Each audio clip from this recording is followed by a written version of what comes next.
कहानी शुरू होती है एक जंगल को दिखाते हुए। एक आदमी पागलों की तरह इस जंगल से निकलने की कोशिश में था। जंगल इतना घना था कि यहाँ से बाहर जाने का कोई रास्ता नहीं नजर आ रहा था। ये इंसान सूरज को देखते हुए आगे बढ़ा था, लेकिन अब सूरज भी ढल चुका था। लेकिन उसने भागना नहीं छोड़ा। भागते भागते एक पॉइंट आया जहाँ एक फेरी के स्केलेटन पे उसे लिखा मिला पॉइंट ऑफ नो रिटर्न, यानी यहाँ से कोई वापस नहीं जा सकता। इस बोर्ड को देखकर परेशानी उसके चेहरे पे साफ जाहिर थी। अंधेरा गहरा हो जाता है और एकदम से सारे परिंदे उड़कर यहाँ से चले जाते हैं। छुपने की कोई जगह भी नहीं थी। ये आदमी बहुत ज्यादा डर रहा था, इसीलिए दरख्त के ऊपर चढ़ जाता है और उसकी बदकिस्मती कि वो इतनी ऊंची दरख्त से गिर गया। इससे पहले कि वो बेहोश हो जाता, हम देखते हैं कि कोई उसे खींच के ले गया। खींचने वाला कौन था ये नहीं दिखाया गया, लेकिन हमें इस आदमी की दर्द भरी चीखें सुनाई दी गई। सीन कट होता है और हमें 6 दिन बाद शहर में मीना नाम की एक लड़की को दिखाया जाता है। मीना की कोई दोस्त या फैमिली नहीं थी सिवाय एक बहन की। इस टाइम वो जिस पेट स्टोर पे काम कर रही थी,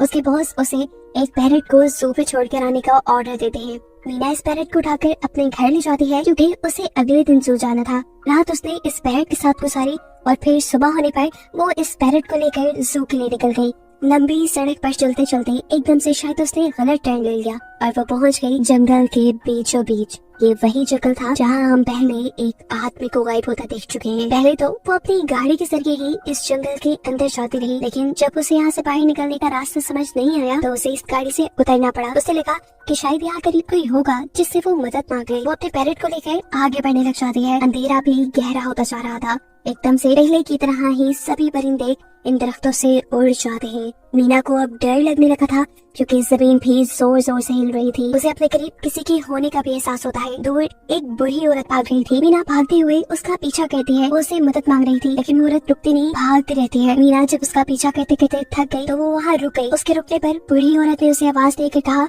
अगर जिंदा रहना चाहती हो तो तेजी से भागकर हमारी तरफ आओ।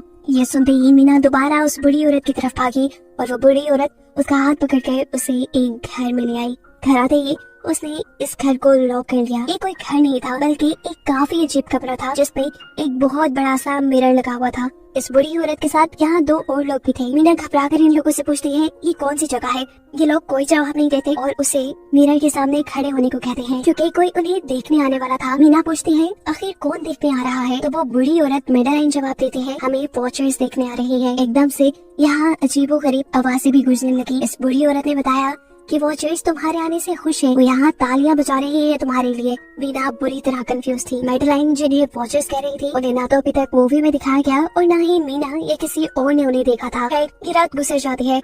सुबह होने पर ये लोग इस जगह से बाहर निकल आते हैं। मेडलाइन बताती है कि वो वॉचर्स सिर्फ रात में ही बाहर निकलते हैं, दिन के वक्त हम लोग जंगल में आजाद घूम सकते हैं। मीना को इस जंगल पे नहीं रहना था, वो यहाँ से निकलने के लिए आगे बढ़ जाती है, पर मेडलाइन कहती है ये तुम्हारा अच्छा फैसला नहीं, इस जंगल से बाहर निकलने का कोई रास्ता नहीं है। रात होने से पहले पहले हमें इस घर में वापस आना पड़ता है। अगर तुम लेट हो गई तो तुम अपनी जान से हाथ धो बैठोगी। मीना किसी की बात नहीं सुनती और अपने पैरेट को लिए आगे बढ़ती रहती है। आगे बढ़ने पर उसे भी वही साइन दिखाए थे, पॉइंट ऑफ नो रिटर्न वाले। इन्हें देखकर वो घबरा तो गई, लेकिन पहले वाली लड़की की तरह ही वो सूरज को देखकर सूरज की डायरेक्शन में आगे बढ़ती रही, पर जंगल से निकलने में कामयाब नहीं हो सकी। एकदम से उसे जमीन के नीचे हलचल महसूस हुई। वो डर गई और वापस उसी घर की तरफ भागी। वो हार चुकी थी। यहाँ मेडलाइन उसे हौसला देती है और कहती है कि सिर्फ तुम ही नहीं जिसने यहाँ से निकलने की कोशिश की और हार गई, हम भी तुम्हारी तरह ही हार कर यहाँ रुके हैं। यहाँ से बाहर निकलने का कोई रास्ता नहीं। ये जंगल आत्माओं को अपनी तरफ लेकर आता है और फिर अजीब अजीब चीजें इंसानों को दिखाता है। ये तुम्हें पागल भी कर सकता है, इसलिए अगर जिंदा रहना चाहती हो तो हमारे साथ ही रहो। ये जंगल एक शिकारी है और हम सब उसका शिकार।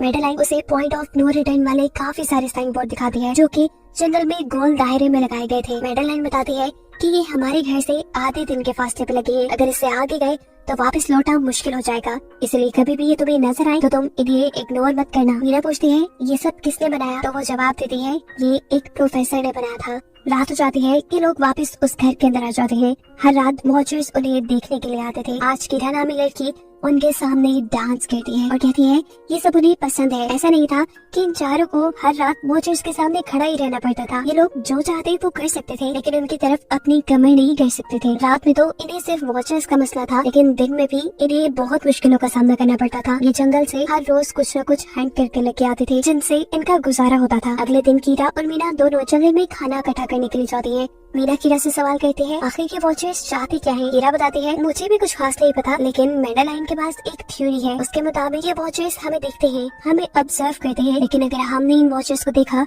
तो हम पागल हो जाएंगे। कीरा अब उसे एक गड्ढा दिखाती है और कहती है ऐसे बहुत से गड्ढे जंगल में मौजूद हैं। दिन के वक्त ये सारे के सारे वॉचर्स इन गड्ढों में रहते हैं और रात में वो यहाँ से बाहर निकल आते हैं। मीरा कीरा को बताती है कि उन्हें यहाँ फंसे हुए 6 महीने हो गए हैं। कीरा का हस्बैंड जंगल में रास्ता ढूंढने के लिए निकला है। उसे उम्मीद है कि वो जरूर रास्ता ढूंढ कर वापस आएगा और वो लोग यहाँ से बाहर निकल पाएंगे। हमें मालूम होता है कि असल में कीरा का हस्बैंड वही आदमी था जिसे हमने मूवी के स्टार्ट में देखा, जिसे को यहाँ से ले गया। अपने घर के करीब वापस आने पर मैडेलाइन मीना को 3 रूल समझाती है यहाँ पर जिंदा रहने के। सबसे पहला कि वो रात के वक्त अपने घर का दरवाजा नहीं खोलेगी। दूसरा कि रात में वो आईने की तरफ अपनी कमर नहीं करेगी। और तीसरा ये कि दिन के वक्त वो उन गढ़ों के पास नहीं जाएगी और जितना हो सके रोशनी में रहेगी। अब इस रात मीरा उन वॉचर्स के बारे में जानना चाहती थी, इसीलिए वो मिरर के साथ कान लगाकर आवाजें सुनने की कोशिश करती है। जब उसे कुछ सुनाई नहीं देता तो वो मिरर की तरफ अपनी कमर कर लेती है और ऐसा करने पर उन वॉचर्स को गुस्सा आ चुका था। वो लोग जोर जोर से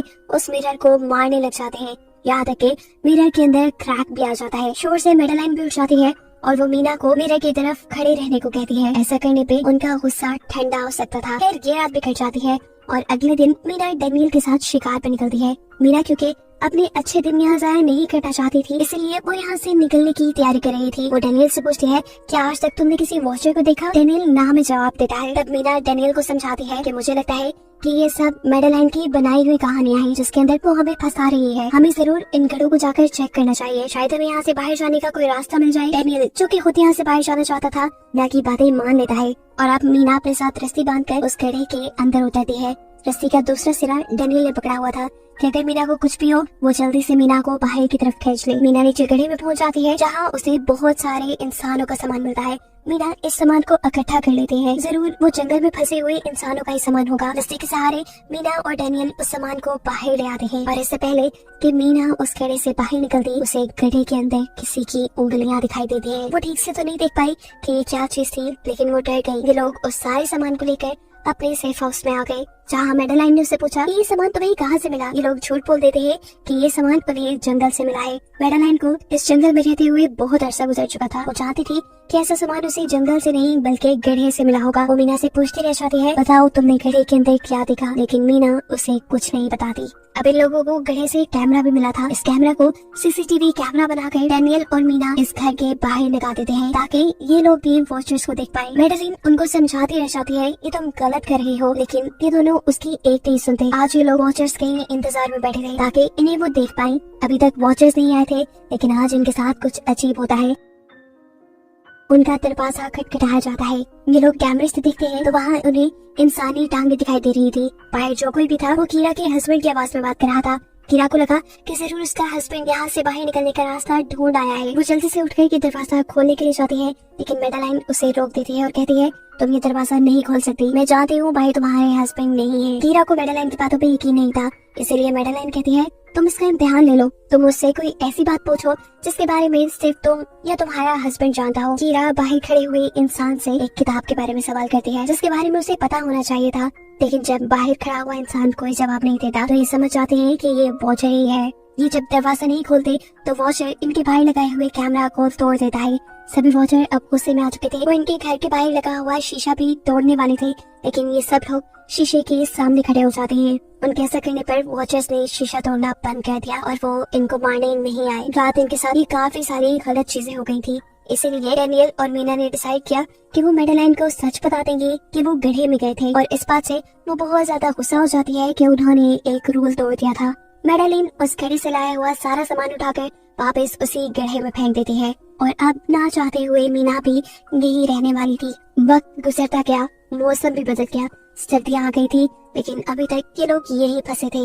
मीना हर रोज यहाँ से बाहर निकलने वाले रास्ते की तलाश में जाती थी, लेकिन उसे कोई रास्ता नहीं मिलता था। उसने एक नक्शा भी बनाया था उसे यकीन था कि कभी तो वो ये नक्शा पूरा कर ही लेगी। सर्दियों की वजह से इन्हें खाना भी ठीक से नहीं मिल रहा था और खाना ना मिलने की वजह से इनकी दिमागी हालत खराब होती जा रही थी। और इसी सब में मैडेलिन और डैनियल का झगड़ा हो जाता है। उसे में वो मैडेलिन के साथ साथ मीना को भी बाहर छोड़ के कीरा को सेफ हाउस में ले जाकर लॉक कर देता है। अंधेरा भी होने वाला था। मैडेलिन और मीना बहुत दरवाजा खटखटाती है, डैनियल की मिन्नतें करती है कि प्लीज ये दरवाजा खोल दो, लेकिन वो दरवाजा नहीं खोलता। फिर अंधेरा भी हो गया और मजबूरन इन्हें अपनी जान बचाने के लिए एक घने दरख्त के नीचे खड़ा होना पड़ा। अब तो इन्हें वॉचर्स के आने की आहटें भी सुनाई दे रही थी। इस टाइम मीना और मैडेलिन के साथ हम ऑडियंस को भी इन वॉचर्स की एक झलक दिखाई जाती है। ये लोग लंबे लंबे, पतले और खतरनाक थे। अपने घरों से निकलकर ये सब इंसानों को देखने के लिए इस सेफ रूम तक पहुंचते हैं। और जब ये लोग देखते हैं कि मीना और मैडेलिन वहाँ नहीं है, तो उनको खाने के लिए ये लोग जंगल में उन्हें ढूंढने लग जाते हैं। और इनके रीचेस के दूर जाते ही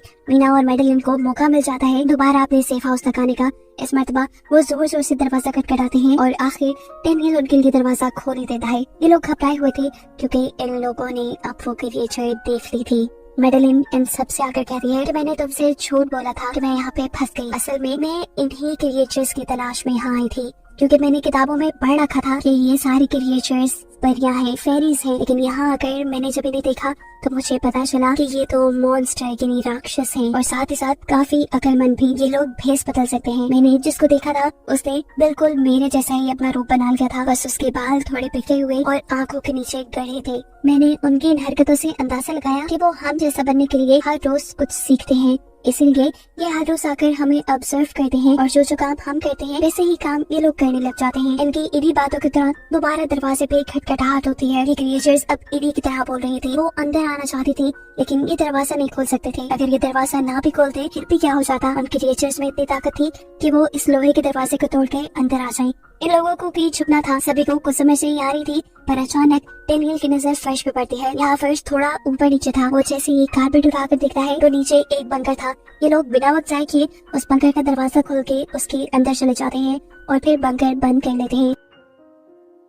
ये लोग इस चीज से हैरान थे कि ये बंकर इतनी अरसे से यहाँ था और इन लोगों को पता भी नहीं चला। इस बंकर के नीचे बहुत फैसिलिटीज थी, हजारों दिन का खाना, बहुत सारी टीवी, टेक्नोलॉजी और भी बहुत सा जरूरत का सामान रखा था। मीना जानना चाहती थी कि आखिर ये जगह किसने बनाई, इसीलिए वो इस कंप्यूटर को ऑन कर लेती है। इस कंप्यूटर में इंटरनेट तो नहीं था लेकिन बहुत सा डाटा सेव था, जिसे खोलने पर इन्हें पता चलता है कि ये सारी जगह डॉक्टर मार्टिन ने बनाई थी। ये असल में प्रोफेसर को इन क्रिएचर्स के बारे में पता था। वो इन क्रिएचर्स पर रिसर्च करना चाहता था, इसीलिए उसने ये बंकर बनाया था। वो इस बंकर में रहता था। पैसों का लालच देकर वो दूसरे इंसानों को यहाँ लेकर आता था और रात के वक्त उन्हें ऊपर रूम्स में छोड़कर खुद इस बंकर में आकर छुप जाता था और वो मॉन्स्टर फिर उन इंसानों को खा जाया करते थे। अपनी सारी रिसर्च के दौरान डॉक्टर मार्टिन बताते हैं कि ये क्रिएचर कोई मॉन्स्टर नहीं बल्कि असल में फेरीज थी जो पहले इंसानों के साथ रहती थी, लेकिन फिर इंसानों ने इन्हें धोखा दिया। इन्हें यहाँ जंगलों में फंसाकर वो यहाँ से निकल गए और काफी साल जमीन के नीचे रहने की वजह से इनका जादू और इनके पर चले गए।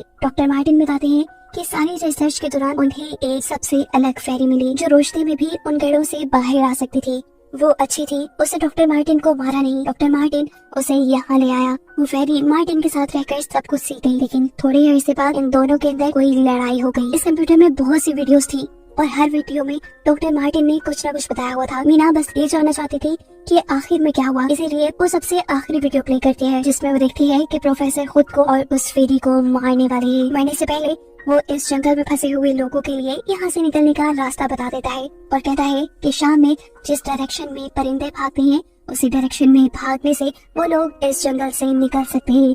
उसने इस रिकॉर्डेड मैसेज में कहा था कि अगर कोई इस जंगल से निकलने में कामयाब हो गया तो यूनिवर्सिटी में जाकर मेरी सारी रिसर्च तबाह कर देना। बस कुछ राज ही रहने चाहिए। मैंने यहाँ आकर बहुत बड़ी गलती कर दी। मैं वो दुनिया नहीं बना सका जिसका मैंने ख्वाब देखा था। मैं इंसानों और फेरिस को एक साथ नहीं रख पाया।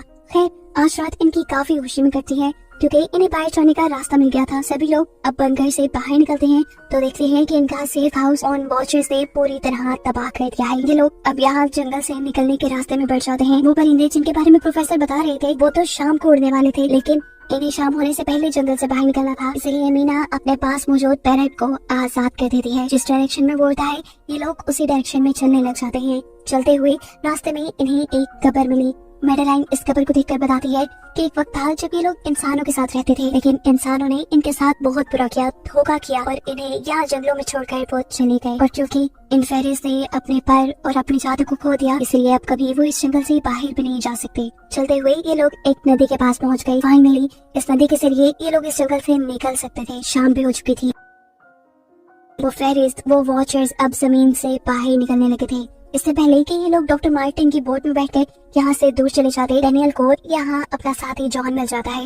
वो जख्मी हालत में था। डेनियल उसकी मदद के लिए आगे बढ़ता है। बाकी सब अपनी बोट में बैठ गए थे। इससे पहले कि डेनियल वापस आता, ये लोग देखते हैं कि डेनियल जिसकी मदद करने गया वो कोई इंसान नहीं बल्कि रूप बदलने वाली फेरी थी, जिसने अब उनकी आंखों के सामने डेनियल का रूप ले लिया था। ये सब लोग डेनियल के लिए कुछ नहीं कर पाते। उस फेरी ने अब डेनियल के माथे पे एक निशान बनाते हुए उसे जान से ही मार डाला था। इन्हें मालूम होता है कि फेरीज ये नदी पार नहीं कर सकती और फाइनली ये लोग खुद इस नदी को पार करके शहर तक पहुंच जाते हैं। सीन कट होकर हमें दिखाया जाता है कि अब मीना डॉक्टर मार्टिन के कहे के मुताबिक उनकी यूनिवर्सिटी में उनका सारा डाटा खत्म करने के लिए आई है। और इससे पहले कि वो उनका रिसर्च डाटा डिलीट करती, उसे इसके जरिए एक नई बात पता चलती है कि जब हजारों साल पहले इंसान और फेरीज एक साथ रहते थे तो तब इनकी शादी भी हो जाया करती थी। ऐसे इंसानों और फेरीज के बच्चे भी हुए जिन्हें हाइब्रिड्स कहा जाता है। उसे यहाँ पे ये बात भी पता चली कि मेडेलाइन जो उन्हें वहाँ मिली थी वो कोई और नहीं बल्कि प्रोफेसर की वाइफ ही थी। वो कंफ्यूज हो जाती है कि मेडेलाइन ने उसे ये बातें क्यों नहीं बताई। इस सारी कंफ्यूजन को शेयर करने के लिए वो कीरा के पास आती है और उसे बताती है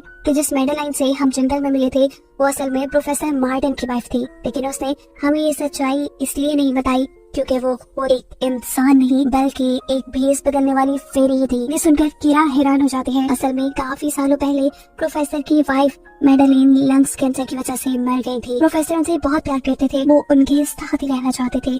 और फिर प्रोफेसर को पता चला इन भेस बदलने वाली फेरीज के बारे में। अपनी वाइफ की फोटो दिखाते हुए उसने उस फेरी को मेडेलाइन जैसा बना दिया। अभी ये सारी बातें मीना बता ही रही थी तो एकदम से उसे पता चला कि वो ये सारी बातें कीरा को नहीं बल्कि मेडेलिन को ही बता रही है, जिसने इस वक्त कीरा का भेस बदला हुआ था। जैसे ही असली कीरा यहाँ आती है, मेडेलिन उसे बेहोश कर देती है, जिसके बाद वो फौरन मीना पे हमला करने के लिए आगे बढ़ती है ताकि उसका राज ही रहे।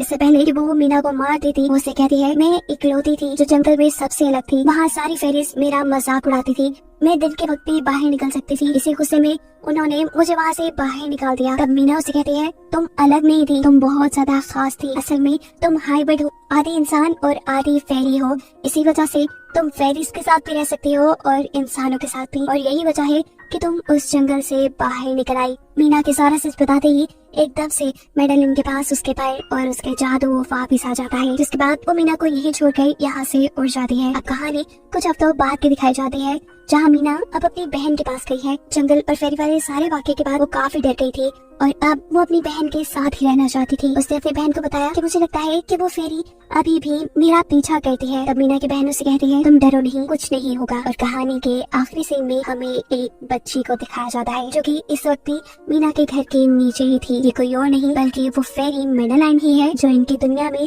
इस बच्ची के रूप में रह रही है। और इसी को दिखाते हुए ये कहानी यहाँ खत्म हो जाती है।